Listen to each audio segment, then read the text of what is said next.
Welcome to Encounter Grace, where we come face to face with God's work in the world for our good. Join host Jason McKnight as we explore practical issues of community, theology, and leadership in everyday life. Hey, welcome to the show. I'm Jason McKnight, and I'm glad you're with us. We have a huge treat today, two friends from Atlanta, to help us walk through a bunch of questions like these. What on earth is free speech? Why is it so important? And who is Lori Smith? And why is she petitioning the Supreme Court? What is freedom of religion and of conscience, and why are they crucial? And then even things like this. When the state starts to push its agenda into your small business, how on earth can you marshal the resources to take on such a big opponent?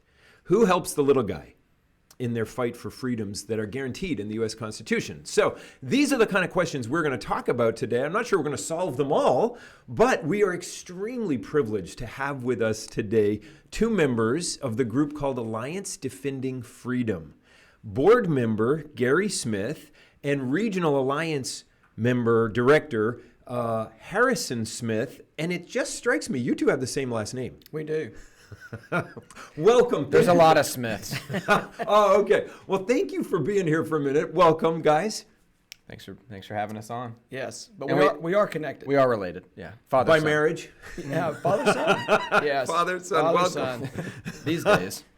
We're so glad you're here. Thank you for taking a break out of your little visit to Eastern North Carolina from Hotlanta. Yes, I'm back home. You're back home, so tell me about that. Well, I grew up in this area and haven't been back for many, many years. And my adult children have an interest in family genealogy and history. So this is where part of our family settled into America. Wow. So, and I've got a lot of connections here, but I just don't ever see anymore. So we're on a family history trip with my daughter Cameron, my wife Margaret. Two sons were unable to come, but two of the four were enjoying Eastern North Carolina, and especially our Eastern North Carolina barbecue. I know. Well, I was just going to say that, and I wasn't going to put you on the spot to say what's the best barbecue. Oh, it's Eastern North Carolina barbecue. Eastern North Carolina. Have you all been to the creamery yet? We have. Twice. That's the right answer. We went to the farm, and then we found one out in Moorhead. Well, yeah, coming back from the beach yesterday. Yes. Oh, I love it. Well, Eastern North Carolina, we've just hired a new church planter. They're moving here, and they were here when we're recording this, they were here on Sunday, and then they went down to the beach, and I'm like, oh, it's so good. The Eastern North Carolina playground, you're here, man. It's a wonderful thing. It's a beautiful part of the country. Mm-hmm. It really is. And the best people, so it's a beautiful part, but lots of gnats, but also the best people, salt of the earth. Very much salt of the earth. I just love it. Okay, well, let's, we probably need to get down to business at one point. Yes. What is this thing called ADF? What do they do, and who are they? I'll let Harrison do that since he's paid to do that. I'm not on staff. So, Alliance Defending Freedom, we're the world's largest religious liberty law firm. We're also a ministry. It's this weird combination of 501c3 nonprofit, but we're also a law firm. The joke is, yes, there are Christian attorneys, and we've hired all of them. They're all on staff with us. But we fight for First Amendment rights. And to just give a little background, because I think that's helpful, is we were actually founded by over 30 different ministry groups, like Focus on the Family, Crew, Crown Financial, et cetera. And they all, in the early 90s, they all got together because they were running into ministry problems that were coming through the legal system. Right. So the easiest example is Crew, back then, Campus Crusade for Christ. They were being physically kicked off of campus for so-called separation of church and state. Basically, the government saying you're not allowed to do ministry in the public schools. Many people probably remember those days. And Dr. Bill Bright said, listen, we have a right to be here. We have a freedom of speech. We have freedom of religion, but no one's defending it. And because no one's defending it, we're literally being removed from the people group God's called us to. And so 30 other ministries had similar problem, ministry issue coming through the legal system. So they founded then Alliance Defense Fund. We have had a name change. People thought we were like military contractors or something. That was a problem. They actually thought we're an investment group. Yeah. So well, that's true. Fund. Yeah. Yeah. We and but defense with the military. Yeah. I mean, yeah. We had a little branding change where Alliance kept the acronym ADF. Always been ADF. So for the last almost 30 years, we've been fighting to keep the door open for the gospel in the judicial system. So the purpose of everything we do, though it is political sounding, though it is definitely, policy related and judicial, the purpose is allowing groups like Cru to continue to exist to get the gospel out, because our spiritual enemy doesn't like that. And he's been, for the last 30 years, using the legal system to try to keep the gospel quiet and down. No, it's interesting. And even I was looking, doing a little research for this, but the Catholic Thomas More Society, which maybe isn't a mirror of ADF, but they're Very similar. Very similar. They're an ally of ours. But even on their website, it says specifically sanctity of life and then also COVID restrictions. I thought that was interesting, like with the pushing of the state over the last 2 years. That's a and whole saying, where is other freedom? conversation. Well, that links into the right of conscience. Yeah. Right. It totally does. In terms of, mandates and so forth and imposed. Okay, so ADF, freedom of speech, freedom of religion, sanctity of life, sanctity of marriage, this kind of thing. It's this vein. So it's not like, well, anyway, that's good. But those are the guardrails. Those are the Because we guardrails. can't do everything. So Right. those are the guardrails that we focus on and are not to wander off. Right.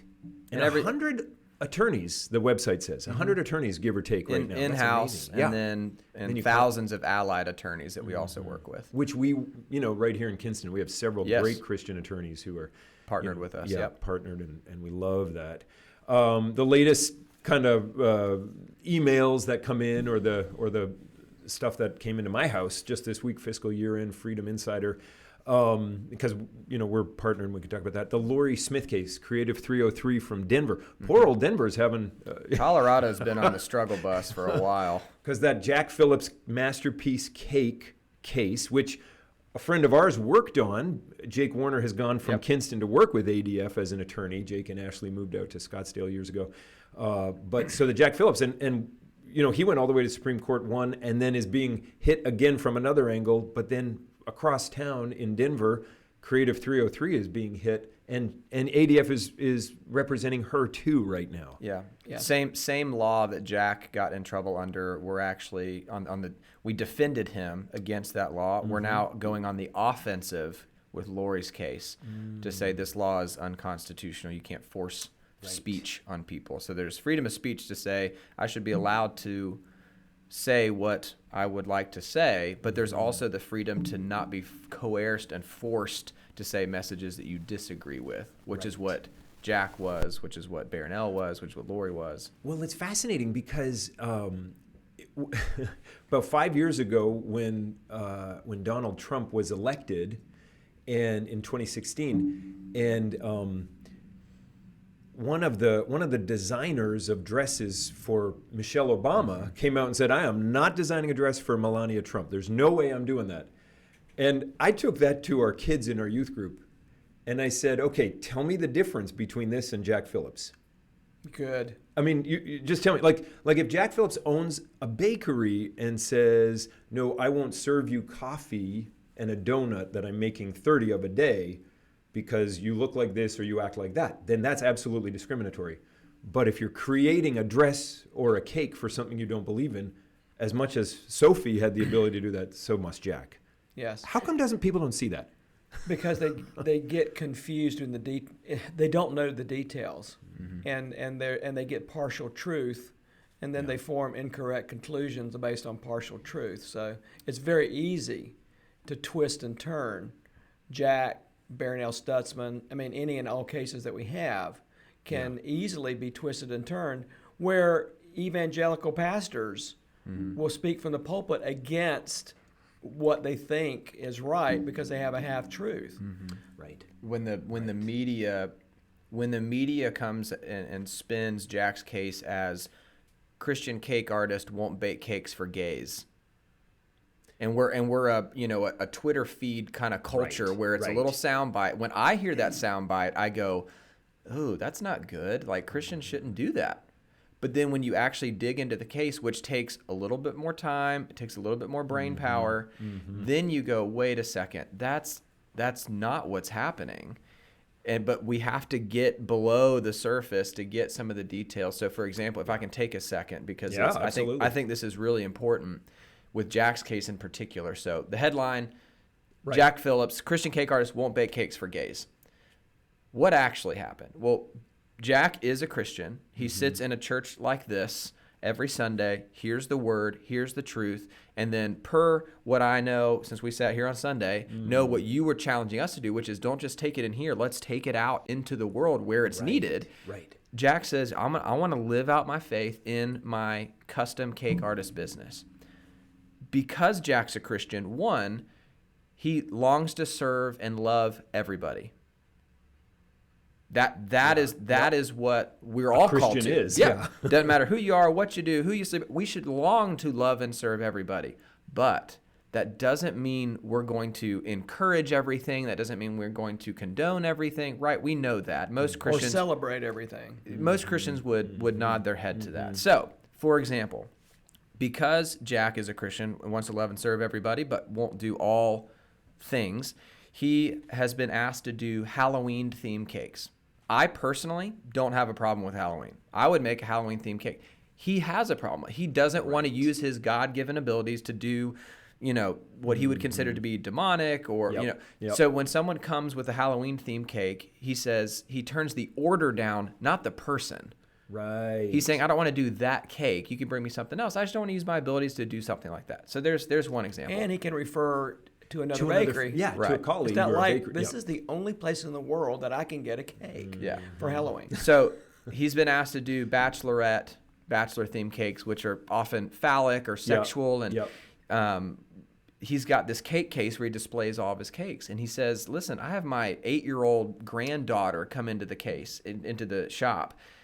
I don't want to have to explain to her what that bachelorette cake is, because even the shape of the cake, if you get my drift, communicates a message. Yep. And I don't want to communicate that message to my 8-year-old. Yep. So that's another example. And then finally, he's been asked to do a divorce cake, literally a wedding cake cut in half to celebrate this guy's divorce. And he's like, listen, as a believer, I don't believe divorce is worth celebrating, to my dad's point.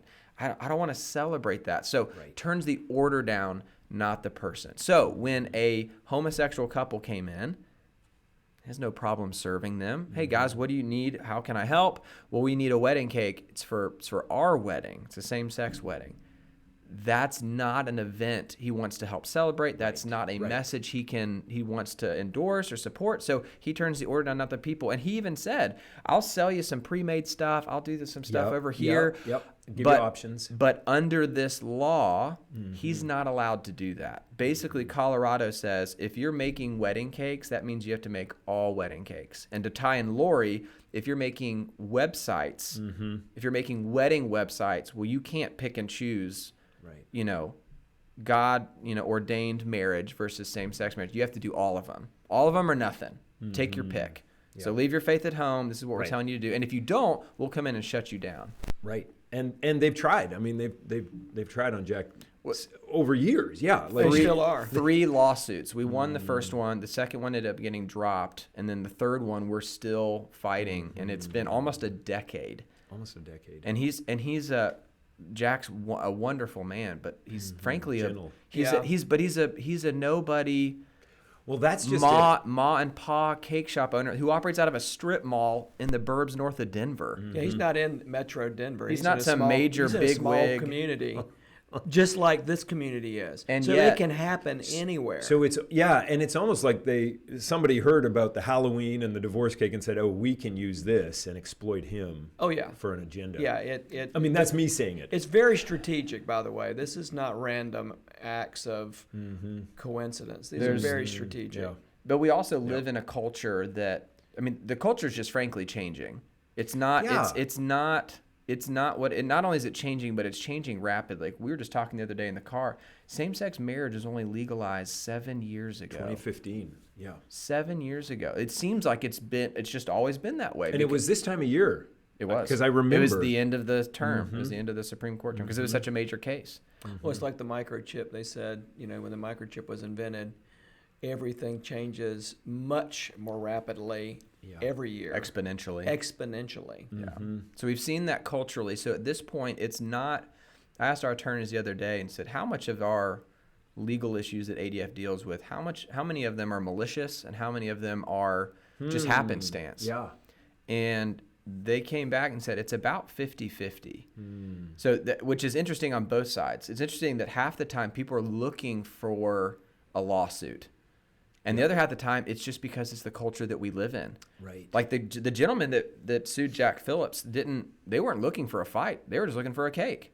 Right. So he just, by nature of operating in Colorado, in our culture, he has to deal with, am I going to do this or am I not going to do this? But we have other instances where they're baiting and they're looking for a lawsuit, because if you get one lawsuit that gets up to the U.S. Supreme Court and you win, you've now changed the entire country, potentially for generations. And you didn't have to go through the legislature and the people to do it. Right. You just went through the judiciary. Yeah, which is how it's supposed to work. So that's all backwards. Yeah. But all this is in our favor if we get the truth out. Right. So keep talking. Well, again, I think the core to all of this is the whole truth, not the partial truth. Everybody should want freedom of speech. Absolutely, and we do. You do at the end of the day. And people Most don't people. realize that at the front end. Correct. Just say the things I like. Yeah. But when you stop to think about it, you want freedom of speech at the end of the day, For which everybody. includes freedom of speech for everybody, because then everybody. everybody has more freedom. But we are being programmed to fear what we think and what we say and how we say it. Right. And we're being programmed to think, wow, am I really sounding like I am this way or that way, which I'm not. Right. So that is more concerning as far as the kind of how we feel about freedom of speech and how we actually participate in free speech and religious freedom, that we're so worried we're going to offend someone. Yeah. That one is another discussion another day, because that is very new, I think, and it's very it changes things. Yeah, if the measure of social interaction is that someone might be offended, you don't have social interaction. Yes. Because in order for my wife to actually say, now, honey, I love you, but you were wrong here, in order for her to help me be a better man, I have to be offended. Yeah. But I think Because nobody wants to be told you're wrong. Right. But I think we could all observe right now at this moment is those that are not afraid to speak out are not the conservative Christians. It's actually those that aren't afraid to speak out are the left-leaning comedians, Right. the feminists who are being Yeah. outgunned by the trans community, and that group is speaking out. My millennial children sent me this YouTube of Bill Maher, and he was brilliant about the points. You know, it might not be exactly the way you and I would say things. little crass, but But even that, it wasn't bad, but it was right on the point.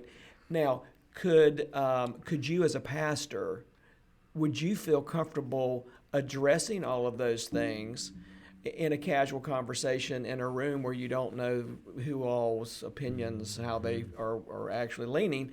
You probably would be a little bit more, I'm not free to speak. But Bill Maher spoke truth. Right. And we're finding that the farther things get to untruth and ridiculousness, it's undeniable. This is not true. This is not science. This is not based on anything other than trendy people wanting to please other trendy people. Right. Right. And it's very interesting. Well, and I, like French Revolution, it's going to eat its own. Like if you can last, it will burn itself out. Very but much like how the much French damage Revolution. is it going to do on the way? But the one thing that isn't going to go away is the truth, because truth is reflective of reality. Correct. And reality is not going anywhere. And so if you're up against reality, constructing a false narrative, that can't last. It's just how many people is it going to hurt along the way? Yes, but I think at the end of the day, we have to be courageous. Yes. And that is, if one is, it makes it easier for two. Right.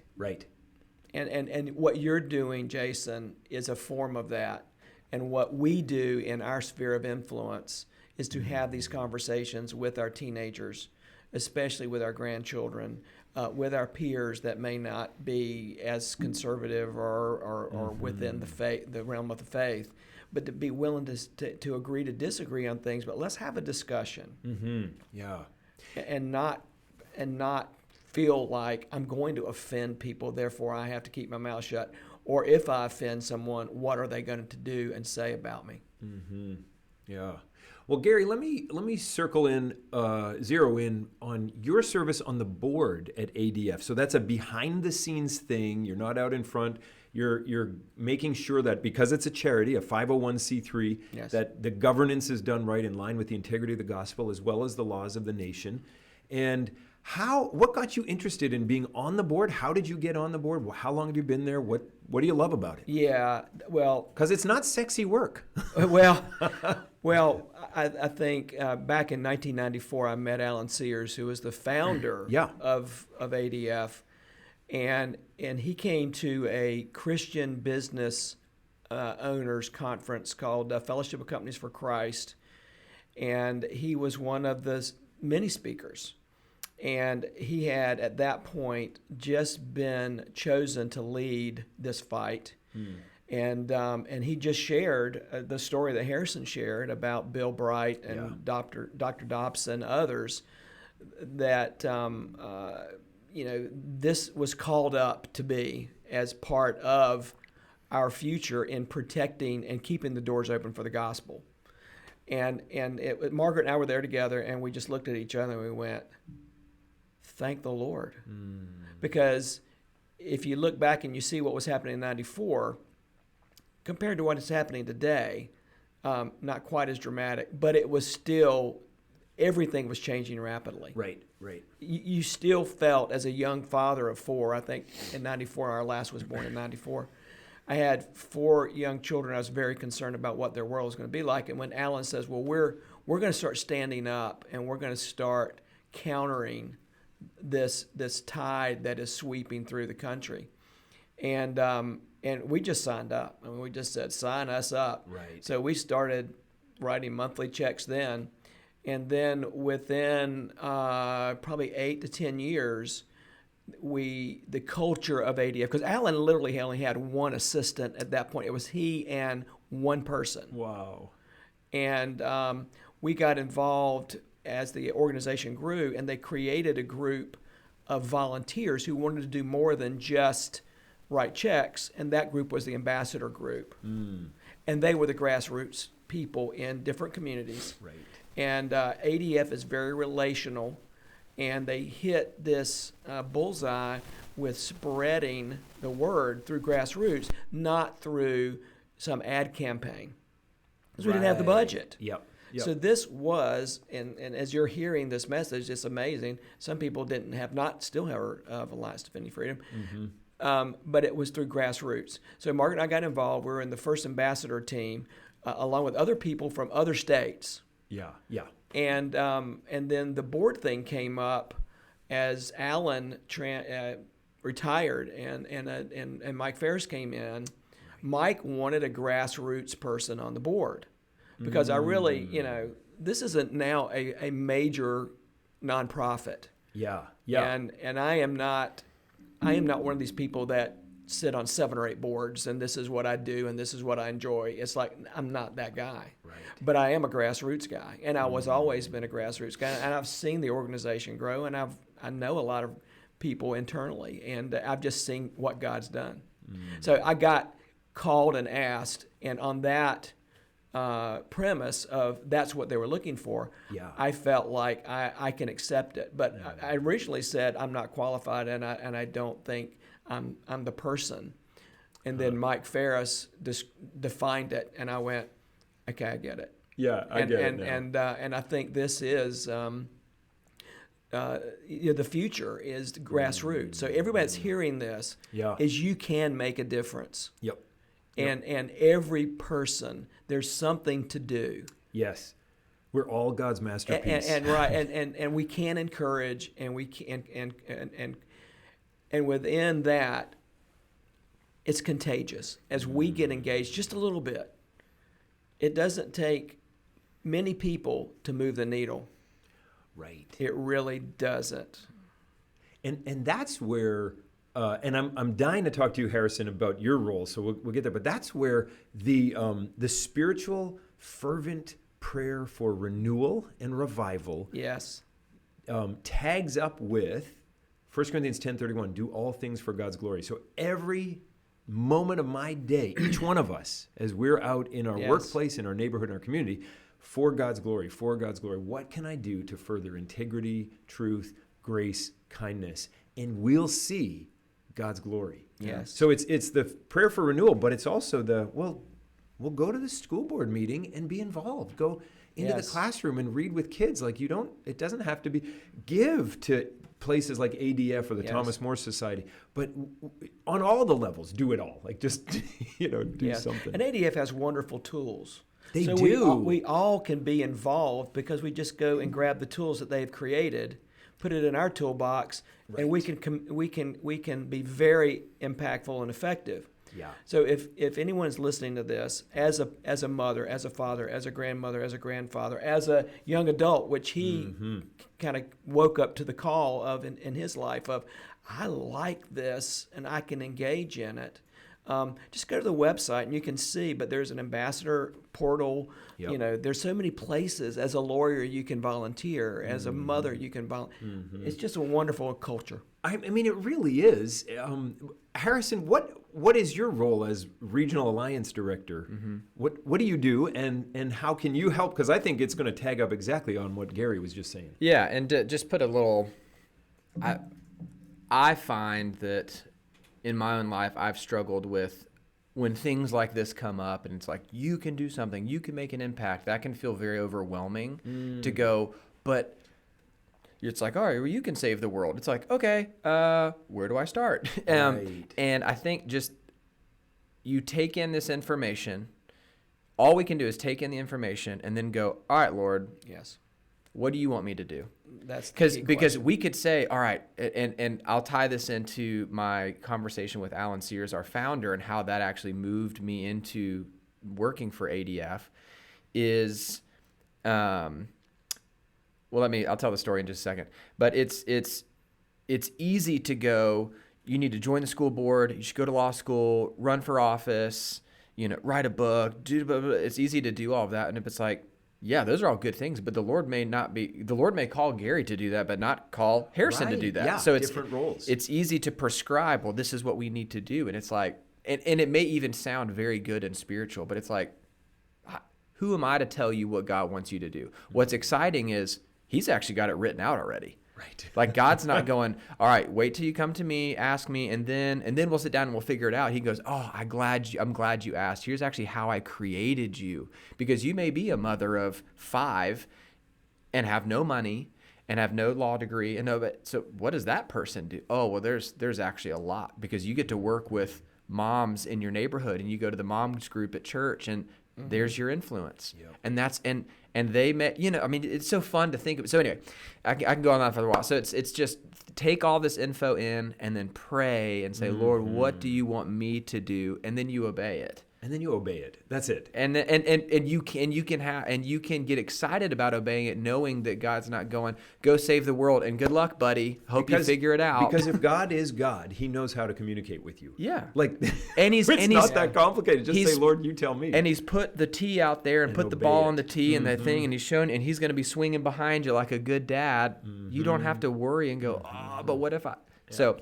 So I grew up with, if you haven't picked it up, Gary's my dad. My name's Harrison, which means son of Harry. Should be Garrison. I think that they missed that one. Yeah, oops. Got it. But I am his son. And so I grew up hearing about ADF, and all I knew was ADF was this legal ministry thing.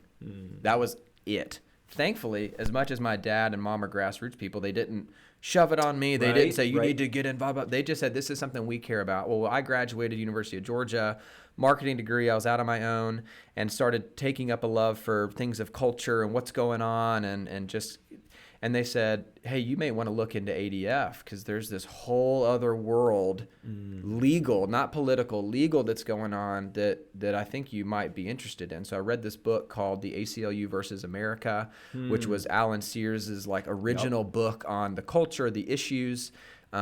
Incredible read, but it was written in the 90s, easily 20 years ago, Right. over 20 years ago. So it's period piece. kind of wild to go back and look it's because the historical piece. Yeah. but it opened my eyes to as a young millennial, and I just said I had no idea this was even going on, and I felt like I was paying attention, and I had no clue this stuff was going on behind the scenes. And so Strategically so, not randomly. no, that's a whole nother conversation. So I read the book. The Lord opened my eyes. I started going to some events. I went to an event in South Florida where I was living with my dad and a buddy. No. You said living with your dad. What? I went to with my dad. Excuse me. Oh, yeah. I went to an event with my dad. I didn't move back home. Never did that. Good job. You did. But we went to an event together, and Alan Sears spoke. Eric Metaxas was there. He spoke, and I just was blown away. I was just like, this is unbelievable. And afterwards, Alan Sears, there's millionaires in the group. There's probably 600 people there. Easily. He needs to be talking to other people. He sees me because he knows my dad. And he comes over. He introduces himself. Very, very humble man. And I just was like, Alan, what do I need to do? Right. I ready. get it. I'm in. Ready. And I said, and I'm thinking, here's the books, go to law school, blah, blah, blah, blah. and if he said jump off a cliff, it'll help. I'm in. I was there. I was that fired up. And he just looked at me and he said, and this is the leader, not even the leader of ADF, but the leader of this movement. He said, Harrison, you go and talk to the Lord about what he wants you to do. Because, and that's all that matters. He said, because if God isn't behind this, this is important work, but if God's not behind it, it doesn't matter. Yeah. So the leader of the movement had an opportunity to put the movement first, but he didn't. He said, Christ matters. You ask him what you need to do, and he'll tell you. Who am I to tell you what to do? That's great. And that's when it sunk in to go, this isn't some, American political Christian, Yeah, thing. we're gonna take it back or whatever. Yeah, we're gonna, go back to the good old days or something like. It really is about Christ. And the fact that the leader of the movement's focus was on Christ and not the movement, that really spoke to me. And that's when I really started getting engaged and praying. So the Lord opened a door for me to go about a year and a half later to work at ADF, moved out to Phoenix where we're located, and did development for a while because, again, we're a 501c3 nonprofit. I didn't like asking people for money, so that was kind of my foot in the door. But then we started this group called the Church and Ministry Alliance Team. So in 2015, same-sex marriage came down from the U.S. Supreme Court, and that really changed everything. And at that point, we had hundreds and hundreds and hundreds of pastors like yourself, Christian schools, Christian camps, universities, rescue missions, women's shelters calling in and saying, okay, ADF, we don't have a lawsuit on our hands yet. But we see where the culture's going. We see how these laws are changing, and we know it's only a matter of time before we run into the wall of the culture where we're saying we're not going to do that. So we know that day is coming. What do we need to do to prepare?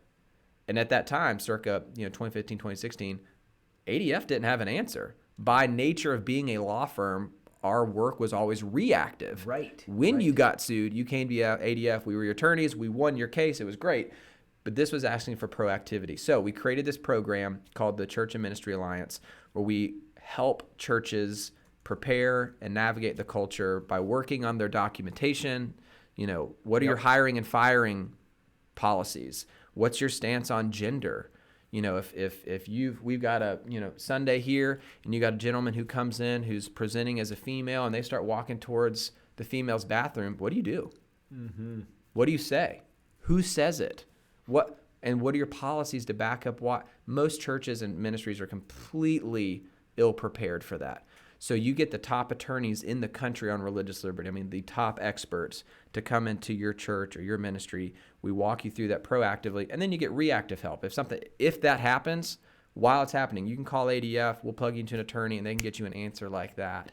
And then if there's a lawsuit, we come in and help. We've got resources. So it's this alliance being the key word there, where we've got now over 3,500 churches ministries that are allied together. They pay a small nominal fee to be a member, and that gets you the help you need. But hey, if you may never have an issue here in Kinston, but we may have an issue with the church and have churches in Raleigh, and they may get in a lawsuit. And your little fee and this church's little fee and that ministry's little fee bundled together goes to save that church. Because if that church loses, this is where the alliance comes in. I'll end with this. We're all connected as the body of Christ spiritually. We're also, fascinatingly enough, all connected legally. If one church in Raleigh has an issue, that lawsuit works its way up to the U.S. Supreme Court and they lose. That not just a loss for them, not just a loss for churches in North Carolina. That is a loss for every church in the country, potentially for generations. So we're all in this together. Our theme verse is first for our team, not ADF. Our team is 1 Corinthians 12:26. When one member suffers, all suffer. When one member is victorious, all rejoice. So we're trying to pull together the body of Christ to say, when issues come up, we need to be able to help that church because it has downstream effects for everybody. It's very true, and it's something that, as a pastor, you're not thinking, but that it is, if the dam breaks, it breaks, and we're all swept away in that sense. And so the work of ADF and the work of the Church and Ministry Alliance, I think, is great. We've been, as Grace, we've been a member of it for 2 years. We're into our 3rd year, and it's been extremely helpful in that behind-the-scenes stuff on what are our HR policies and stuff. And then we're glad to be, paying that retainer fee every year, as it were. That's what I think of it as. To say, man, this is insurance, really. I mean, it is. It's kind of in the insurance line item in our budget. Well, I think, too, the important thing of this church alliance is we're all extension of the church. Whether you're in charge of worship on Sunday or in charge of legal protection of keeping the doors open for the gospel in the courts. We're all part of the church. And I think what this has actually put us in the position to understand is either you're all in with the truth, biblical truth, on marriage, on gender, on all the issues, or you're not. And the church has thought there was some middle ground. And there never has been, because as soon as you compromise the truth, you're going to be forced to either go all in to what the left and the compromised culture gospel is, compromised gospel, or you're going to defend the true gospel. And I think that has been a wonderful thing with what we sense is terrible. Not really. It's actually bringing the church into the battlefield where they cannot think they're Switzerland and neutral in some way. Right. Do we believe what we say we believe? Right. Well, the battle is at knocking on the church doors now. It's not knocking on, the neighbor's door or the businessman's door, the Christian business owner. It's right here at knocking on the church door. Well, last thing, because I want to get this resource out that we talked about a little bit right before we went on air, is Freedom Matters. These videos that y'all are putting together, and it's on your YouTube channel. Tell us a tiny little bit about Freedom Matters videos. So if you go to YouTube, look up Alliance Defending Freedom, Freedom Matters. We are constantly coming out with these little 5-minute videos that highlight here's a case that you need to know about. Here's what's really at stake, because again, the media will spin it as something totally different. Right. So here's what's at stake. Here's what you need to know about it. And it's illustrated. It's very well done. Great resource for especially younger, but it's everybody, but it's little 5-minute clips. So just go to YouTube channel, ADF Freedom Matters, and you can check those out. And we're putting one out about every 2 weeks. Are they using your voice as the narrator? No. I'm in there once or twice, but we actually usually bring in the client. So there's one on Lori, and Lori's the one narrating that, or we bring in the attorney that's running the case. But it's usually actually the client themselves telling their story, getting the record straight, and then giving you the messaging highlights of here's why my case 303 Creative impacts you, even though you're not a creative professional, even though you're a completely different. Because you said a great thing about if the dam goes, everybody downstream is eventually impacted. Yep. You know, it's easy to think, oh, we're out here in Kinston. Right. We're not Raleigh. We're not, but here's the deal. If they're cranking sewage in the river, Up in Raleigh. upstream. Those mean people up in Raleigh. and they're cranking sewage into the river, and the river's the culture. You may go out to the river and go, well, it looks fine to me. I don't smell anything. I don't see anything. Yeah. Give it a little bit of time. And it will get downstream. And by the time it gets to you, it's too late. Yeah. That's ultimately why we have to pay attention to what's going on in the broader culture, because eventually it will work its way into our community. It'll work its way into our children. I mean, the gender identity stuff, if your kids are on TikTok, social media, they're being force-fed this right and left. And it's because the church generally isn't showing up to engage in that conversation. Well, and it's not easy to keep abreast of everything. And you're always like, you feel like as a parent or as a leader, you're always 5 years behind, or 5 weeks behind, or 5 iterations behind. Even ADF, y'all, Wikipedia. You guys are too busy to go to Wikipedia and to change it, but the opening line in the Wikipedia accessed yesterday, 5/30/22, for Alliance Defending Freedom is an American conservative Christian legal advocacy group focused on blocking rights and protections for LGBTQ people. That's the opening line on Wiki. But it's because you people are out doing the work. You're not looking at the spin. Someone else is doing that. And that's what's happening to every parent and everything. And we're just trying to do the work. If we change it today, it changes at 10, back tomorrow. It's going to be changed back, 15 minutes, because that's the world. And that's true. Yeah. Because the spin is where some people live. I think one encouraging thing to kind of end on, because I know we're probably at the end of this, is every mother, every grandmother, every father, grandfather, interesting, wherever you are in the life cycle with being a teenager or even a preteen, if this has touched your heart, pray, as Harrison said, God, what can I do?